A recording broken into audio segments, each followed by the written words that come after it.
Among the following species which has the minimum bond length. हमसे यहाँ पे पूछा गया है मिनिमम बॉन्ड लेंथ के बारे में पूछा गया है।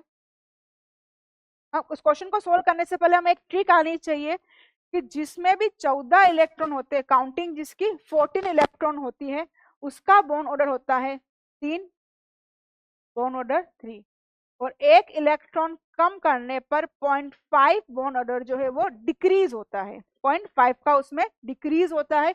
इसका मतलब जब 15 इलेक्ट्रॉन होंगे तो बॉन्ड ऑर्डर होगा हमारा यहाँ पर 2.5, 16 इलेक्ट्रॉन होंगे तो बॉन्ड ऑर्डर होगा 2, 17 इलेक्ट्रॉन होंगे तो बॉन्ड ऑर्डर होगा 1.5, और 18 इलेक्ट्रॉन होंगे तो बॉन्ड ऑर्डर होगा 1। उसी तरह से हम बात करें तो 13 इलेक्ट्रॉन होंगे तो बॉन्ड ऑर्डर होगा हमारा 2.5, 12 इलेक्ट्रॉन होंगे तो बॉन्ड ऑर्डर 2, 11 इलेक्ट्रॉन हुए तो बॉन्ड ऑर्डर होगा हमारा 1.5, और 10 इलेक्ट्रॉन होंगे तो बॉन्ड ऑर्डर होगा हमारा 0.5। अब हम कर सकते हैं B2 मतलब कितने इलेक्ट्रॉन हुए, 10 इलेक्ट्रॉन, C2 मतलब 12 इलेक्ट्रॉन, O2 माइनस मतलब 17 इलेक्ट्रॉन, और F2 मतलब कि 18 इलेक्ट्रॉन। इलेक्ट्रॉन्स हम काउंट कर सकते हैं।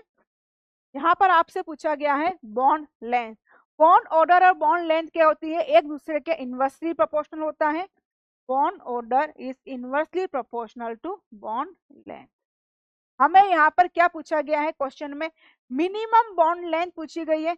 मिनिमम बॉन्ड लेंथ मतलब कि मैक्सिमम बॉन्ड ऑर्डर, और मैक्सिमम बॉन्ड ऑर्डर यहाँ हमारे पास गिवन है, बॉन्ड ऑर्डर हम लिख चुके हैं, तो हम बता सकते हैं कि मैक्सिमम बॉन्ड ऑर्डर किसका होगा।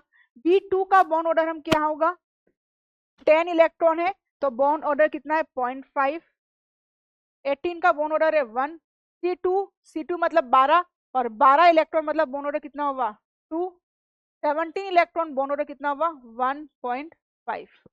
तो जिसका मैक्सिमम बॉन्ड ऑर्डर होगा उसकी मिनिमम बॉन्ड लेंथ होगी, जो कि आंसर हुआ हमारा C2, इसमें है 12 इलेक्ट्रॉन। तो हमारा करेक्ट आंसर होगा option B is correct, C2।